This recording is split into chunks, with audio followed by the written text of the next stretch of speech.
والذي قدر فهدى والذي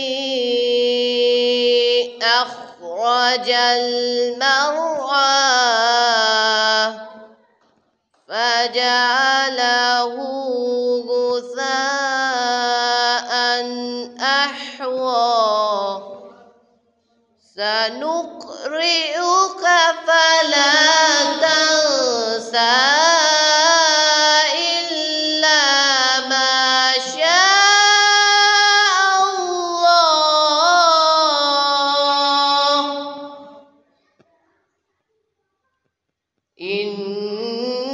إنه يعلم الجهر وما يخفى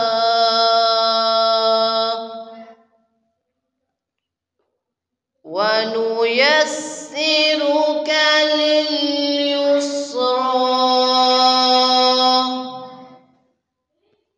فذكر إن نفعت الذكرى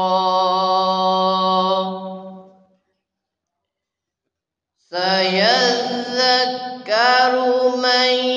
يخشى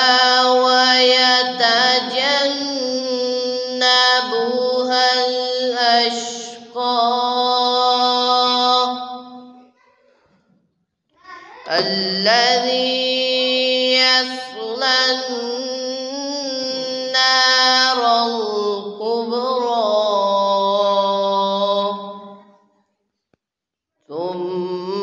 ثم لا يموت فيها ولا يحيا قد أفلح من تزكى وذكر اسم ربه فصلى بل تؤثرون الحياة الدنيا والآخرة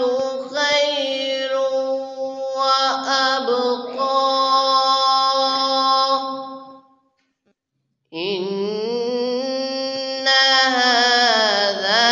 لفي الصحف الأولى صحف